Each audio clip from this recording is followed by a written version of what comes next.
Lens maker formula. Lens maker formula क्या होता है कि लेंस बनाने का कौन सा फार्मूला है, जिसमें हमने क्या देखना है, लेंस की साइडें जो कर्व्ड है उनका रेडियस क्या आएगा। तो रेडियस ऑफ लेंस जो है हम कन्वेक्स लेंस के लिए करेंगे। तो लेंस मेकर फार्मूला की देखिए, इसको मैं पहले बता देता हूं। 1/f, f क्या होता है, focal length of the lens is equal to refractive index -1 mu -1, refractive index जो मटेरियल का होगा, और इसकी जो साइडें हैं उनके रेडियस ऑफ कर्वेचर जो r1 -r2 है। ये लेंस मेकर फार्मूला है कि लेंस कैसे बना हुआ है। तो हम इसके लिए कर रहे हैं for convex lens. Lens maker formula किसके लिए कर रहे हैं, फॉर कन्वेक्स लेंस। तो ये कन्वेक्स लेंस के लिए अभी हम कर रहे हैं। देखिए इसके लिए कौन कौन सी अजम्पशन लेनी है, अभी मैं आपको बता रहा था।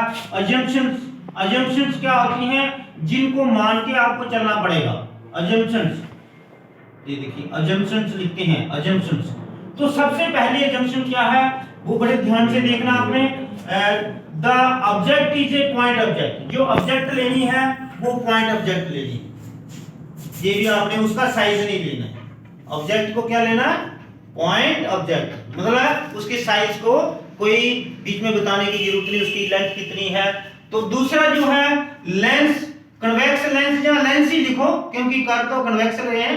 Lens is very thin, lens is very thin, ये भी आपको मान के चलना है कि लेंस इज वेरी थिन। और वेरी थिन का मतलब अगर लेंस के किसी किनारे से भी आपको डिस्टेंस लेना पड़ता तो उसके सेंटर सी से ही आपको उसको कंसीडर करना पड़ेगा। तो ऑप्टी इसका जो इसकी हाइट होती है उसको क्या बोलते हैं, अपर्चर। तो अपर्चर भी इसका स्मॉल लेना है। तो lens is of small aperture. ये तीन अजम्पशंस हैं। अब देखिए साइन कन्वेंशन भी आपको बता देते हैं। साइन कन्वेंशंस क्या है, साइन कन्वेंशंस क्या है, जो आपने प्लस माइनस के निशान लगाने हैं उनको साइन कन्वेंशन बोलते हैं। तो इसमें क्या है, जैसे कि रिफ्रैक्टिव इंडेक्स जो है उसको कब प्लस लेना आपने, कब माइनस लेना है। Refractive index is positive if right to optical centre, जिसको आप सी बोलते हैं, of a lens, and refractive index जिसको म्यू भी बोलते हैं, वो तो चलो जैसे एयर का हम म्यू 1 बोल देंगे और ग्लास का हम म्यू 2 बोल देंगे। तो refractive index is negative if, अगर क्या है, लेफ्ट टू सी, वो तो पता ही, left to C of lens. Lens के अगर लेफ्ट साइड में है तो रिफ्रैक्टिव इंडेक्स को नेगेटिव लेना है, राइट साइड है तो पॉजिटिव लेना है। और इसके बाद आपने देखना है कि angles of incident, angles of incidence and angle of and refraction, दोनों इकट्ठे लिख देते हैं, आर वेरी स्मॉल।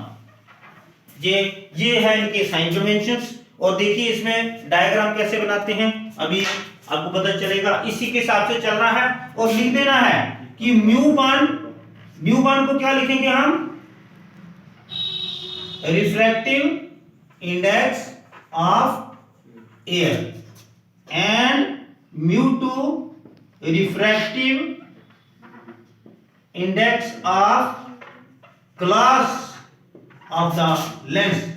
लेंस किस ग्लास का बना है, किस मटेरियल का बना है, उसके रिफ्रैक्टिव इंडेक्स को क्या लिखेंगे हम, म्यू 2। तो देयरफॉर जो हमारा रिफ्रैक्टिव इंडेक्स म्यू होगा वो क्या होगा, म्यू 2 अपॉन म्यू। ये ऑलरेडी आपको मान के चलना है, अभी भी हम बता रहे थे। अभी देखिए इसके डायग्राम की तरफ ध्यान दीजिए। तो इसमें देखना है कि लेंस कैसे कैसे बना हुआ है, लेंस मेकर फार्मूला। तो इसमें आपने एक रे ड्रा करनी है ऐसे करके सीधी, जिसको हम प्रिंसिपल एक्सिस बोल सकते हैं। तो ये जो है लाइट सीधी आगे ट्रेवल करेगी। आपने क्या करना है, जहां पे एक वर्टिकल लाइन, हेल्पिंग लाइन जिसको बोल सकते हैं, ये आपने बनानी है। और ये जो सेंटर है इसको तो आपको पता है, सीधी बोलते हैं हम ऑप्टिकल सेंटर को। पहले ये साइड हमने ऐसे करके जो है, इसकी जो साइड है ये कर्व सर्कल बनाई, और इसका जो रेडियस है पहली साइड का उसको r1 मानेंगे। r1 is the radius of first face. अब जो ऑब्जेक्ट हम लेते हैं, जैसे कि पॉइंट ऑब्जेक्ट लेते हैं और ऑब्जेक्ट को हम O बोल सकते हैं। ये O बार क्या है, ऑब्जेक्ट, हम जहां पे लिख भी सकते हैं। तो ये जो साइड है, ये जो कर्व सरफेस है, तो इसके इस साइड जो एयर है तो इसका रिफ्रैक्टिव इंडेक्स μ1 हो गया एयर वाले का, और जो μ2 है वो किसका रिफ्रैक्टिव इंडेक्स, इस मटेरियल का μ2। इधर सारा भी μ2 है, हम सभी, क्योंकि ये अभी दूसरी साइड कर्व बनाई नहीं, और इस कर्व सरफेस का नाम जहां पे x y लिख देंगे और इसका नाम p1 बोलेंगे। तो refraction at x p1 y वाला पोर्शन जब आएगा तो उसके लिए क्या करना है, जहां से इंसिडेंट रे आपने जहां पे ऐसे करके लेंस की सरफेस के ऊपर इंसिडेंट कर देनी है। जैसे कि इंसिडेंट रे को हम OA बोल सकते हैं। तो ये मीडियम डेंसर है और ये रेयर है, क्योंकि एयर जो होती है μ1 जो है हम जहां भी लिख देते हैं, और ये सारा डेंसर है, ये इस वक्त सारा डेंसर है, इस पार्ट का μ2 जो है। और जहां पे जब लाइट जाएगी तो ये बेंड होगी प्रिंसिपल एक्सिस की तरफ, क्योंकि ये डेंसर मीडियम में नॉर्मल इसका नीचे की तरफ होगा। ये जो इसका रेडियस ऑफ कर्वेचर क्या मानना है आपने, r1, रेडियस ऑफ कर्वेचर क्या मानना है, इस x p1 y का वो r1 मान के चलना है, और ये लाइट नीचे की तरफ बेंड होगी। तो जहां पे हम इसकी बेंडिंग दिखाते हैं, और ये लाइट जो है देखो दूसरी साइड भी इसकी कर्व बनानी है, तो वहां जहां तक वो कर्व सरफेस बननी है वहां तक तो डार्क लाइन ड्रा करेंगे इसकी, बाकी हम कर्व करेंगे डॉटेड। तो इसको पहली फर्स्ट, इसको बोलते हैं फर्स्ट पोजीशन ऑफ इमेज। तो इमेज का मतलब जो पहले इमेज बनी थी, जो एक बार जब हमने पहली कर्व सरफेस बनाई, लेकिन आपको पता है हमने दूसरी साइड भी कर्व बनानी है। दूसरी कर्व सरफेस इस लाइट को दोबारा बेंड करेगी। ये वाली हमारी लाइट जहां तक जा सकती है ये आपको पहले से पता है। फिर हम क्या करेंगे, दूसरी साइड भी कर्व बनाएंगे। जैसे हम दूसरी कर्व सरफेस बनाएंगे तो इसमें एक बड़ी इंपॉर्टेंट बात आपको देखने वाले मिलेगी, और ध्यान से सुनिए, मैं बातें मत करिए। तो ये जो रिफ्रैक्टिव इंडेक्स μ2 था, अब इधर μ1 हो गया, और ये μ2 सिर्फ ग्लास के अंदर था। अब लाइट, ये जो AB इंसिडेंट रे है, ये डेंसर टू रे है। पहले μ1 इधर था, μ2 उधर था, μ1 के साथ माइनस आना था और μ2 के साथ प्लस। अब क्या है, μ2 के साथ माइनस आएगा और μ1 के साथ प्लस आएगा। अब लाइट, ये जो साइड है इसको हम P2 बोल देंगे, x P2 पर ये इसको दोबारा बेंड करेगी, और लाइट को बेंड करके जहां से ये यहां पे ऐसे लाएगी, और ये जो है पूरी डार्क लाइन करनी है, और इसको I बोल सकते हैं। I का मतलब फाइनल इमेज। फाइनल इमेज हमारी ये होगी, और फाइनल इमेज का जो डिस्टेंस है उसको b मानेंगे, और पहली वाली को b1 मानेंगे, और ऑब्जेक्ट के डिस्टेंस को हम u मानेंगे। तो ये जो है अभी आपको दोनों साइडों का करके दिखाना है। देखिए नंबर 1, रिफ्रैक्शन, बड़े ध्यान से सुनिए, eight x p1y। x p1y क्या होता है, जो x p1y कर्व सरफेस है इसके ऊपर रिफ्रैक्शन दिखाएंगे। तो जहां पे जो केस बन गया वो बन गया रेयर टू डेंसर। ये केस बन गया μ1 टू μ2, मतलब कि लेफ्ट साइड आपका μ1 है और राइट साइड आपका μ2 है। μ1 के साथ माइनस आएगा और μ2 के साथ प्लस आएगा, ये ध्यान रखना है। और इसमें ये भी देखना है, लेट r1 क्या है, radius of curvature. Radius of curvature आपको पता है, रेडियस ऑफ कर्वेचर इसका किसका, x p1y के हिसाब से चलना आपने। अब देखिए क्या करेंगे, अब इसका फार्मूला क्या है, रिफ्रैक्टिव इंडेक्स μ1 लेफ्ट साइड है, तो इसके साथ मैंने माइनस लगा दिया। बस दो ही स्टेप है इसके समझने वाले, बड़े ध्यान से समझिए। और रिफ्रैक्टिव इंडेक्स के अंदर ऑब्जेक्ट है, μ1 के अंदर ऑब्जेक्ट है, और ऑब्जेक्ट के डिस्टेंस को क्या लिखते हैं, u के साथ माइनस नहीं लगाना, रिफ्रैक्टिव इंडेक्स के साथ लगा दिया, एक ही साइड लगाना होता है। फिर आगे प्लस, क्योंकि लाइट एंटर कर रही है डेंसर मीडियम में, तो उसका आएगा μ2 प्लस का आ गया, और उसके अंदर इमेज बन रही है हमारी फर्स्ट टाइम बन रही है जो इस साइड ने बनाई, तो उसके डिस्टेंस को बोलते हैं b1। पहले b1 आई, और अब दोनों की डेंसिटी मिक्स करके जहां लिखनी है और नीचे उसका रेडियस ऑफ कर्वेचर, ये इसका रूल है। अब दोनों की डेंसिटी मिक्स कैसे होगी, जैसे कि μ2 प्लस का आएगा तो उसको पहले लिख लेते हैं, और μ1 माइनस का आएगा तो उसको, दोनों की डेंसिटी जो रिफ्रैक्टिव इंडेक्स है वो प्लस करने हैं, लेकिन जहां माइनस हो रहे हैं, क्यों? क्योंकि μ1 नेगेटिव आएगा और μ2 प्लस। क्यों? क्योंकि μ2 नेगेटिव साइड है और लेफ्ट साइड है, और क्योंकि μ1 से μ2। इसको let it be called as question number 1। दो ही किसने लिखनी है। अब देखिए अगले वाला केस देखिए, सेकंड पार्ट रिफ्रैक्शन। अगर इसकी समझ नहीं आएगी तो फिर किस क्वेश्चन की समझ आएगी?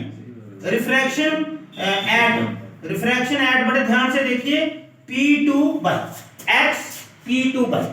अब ये केस कौन सा बन गया, ये आपको पता चल रहा है, ये μ2 किस डायरेक्शन में चल गया, μ1। ये हम इंडिकेशन जहां भी लिख सकते हैं ऊपर लिख सकते हैं, एक ही बात है।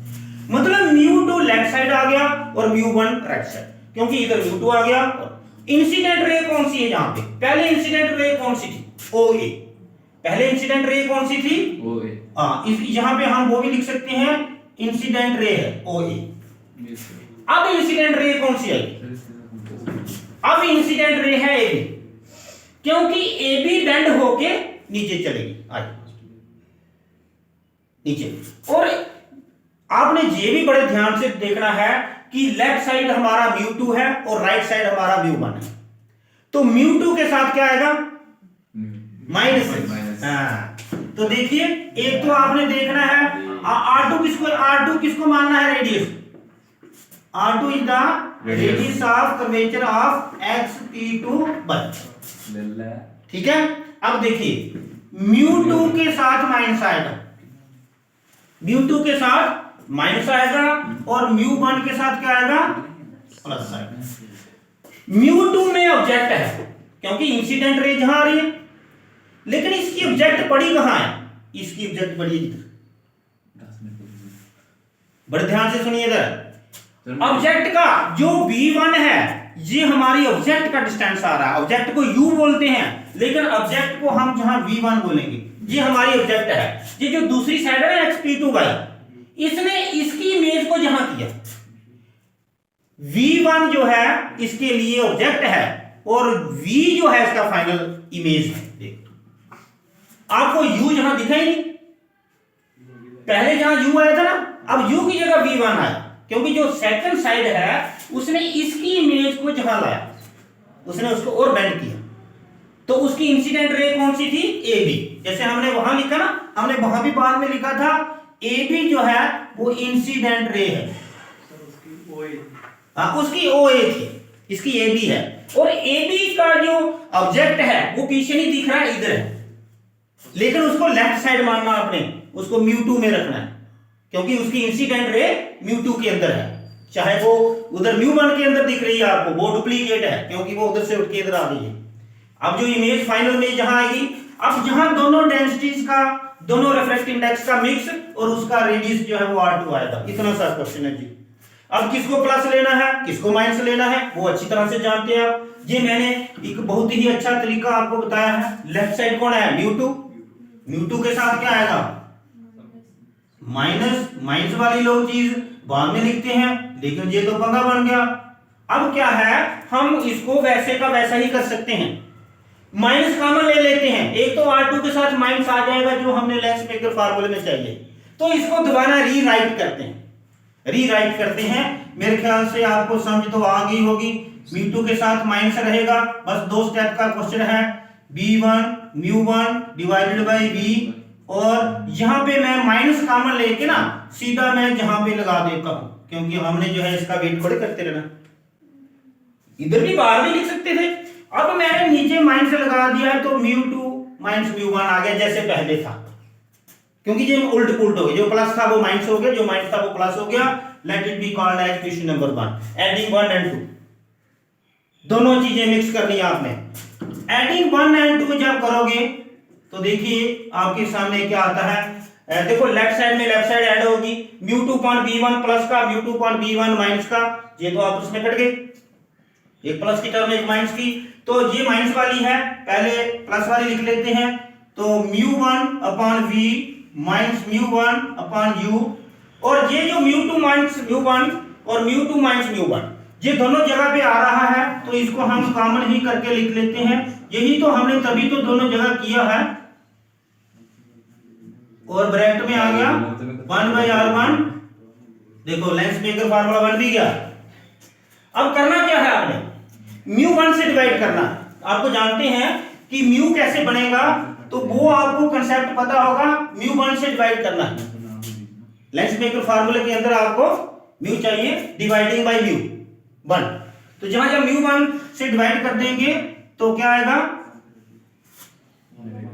μ1 लिखना ही नहीं हमने। इसी तरह से μ2 upon μ1, जहां μ1 होगा वहां μ1 नहीं रहेगा। μ2 upon μ1 को क्या लिख देना है, μ, और ये 1/v माइनस 1/u क्या होता है, ये लेंस फार्मूला, इसको 1/f। तो ये आ गया हमारा फाइनल में answer 1/f is equal to μ minus 1 1/r1 minus 1/r2। हमने भी एडजस्ट कर दिया इसको। तो ये था लेंस मेकर फार्मूला कैसे बनता है। μ2 upon μ1 की जगह मैंने μ लिख दिया। 1/v माइनस 1/u जो है ये सबको पता है, बिकॉज ये हम ऐसे लिख देते हैं 1/v माइनस 1/u 1/f होता है लेंस फार्मूला, इसलिए उसकी जगह हमने 1/f लिख दिया। और μ माइनस 1 ब्रैकेट में आ गया 1/r1 माइनस 1। ये है लेंस मेकर फार्मूला। तो ये कितना इंपॉर्टेंट है, आपने इसमें क्या देखा है।